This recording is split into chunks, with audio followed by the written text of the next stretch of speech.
नामदेव जी रोज जाते थे विठ्ठल का दर्शन करने और रोज प्रार्थना करते, मेरी मैया रोज भोजन बनाती है, आप कभी पाने के लिए आओ ना ठाकुर जी।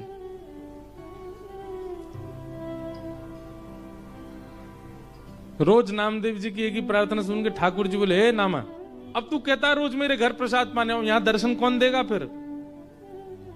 एक काम हो सकता है। बोले क्या? तू मेरी जगह खड़ा हो जा तो मैं जाऊं प्रसाद पाने।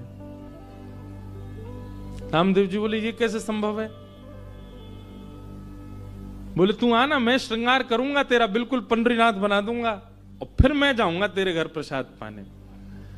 नामदेव जी बोले, कोई बात नहीं, मैं वंचित रहूंगा, मेरी मां तो प्रसन्न हो जाएगी। नामदेव जी पंडरीनाथ भगवान की जगह खड़े हो गए। अब भगवान सामने खड़े होकर बता रहे, ऐसे खड़े हो।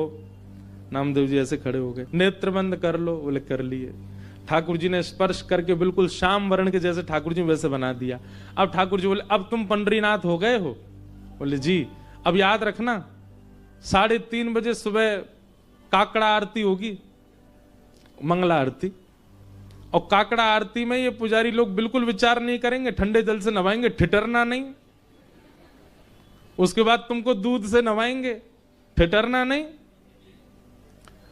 नामदेव जी बोले, मुझे नहीं बनना पंडरीनाथ। बोले नहीं, अब तो तू खड़ा ही रहे यहीं पे, अब तेरे को भी तो पता चले मुझे क्या अनुभव होता है। और काकड़ा आरती में नियम होता है कि ठाकुर जी श्री पंडरीनाथ भगवान के मुंह पे मक्खन ऐसे रख देते हैं, मक्खन ऐसे चिपका देते हैं पूरा, और फिर उसके बाद आरती करते हैं ठाकुर जी की।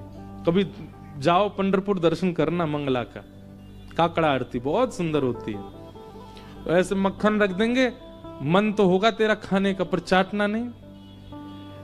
अगर नेक भी मक्खन खत्म हुआ तो पुजारी बहुत मारेंगे। मैं कुछ नहीं करता, मैं केवल चुपचाप खड़ा रहता हूं। उसके बाद तुम्हारा श्रृंगार होगा, और श्रृंगार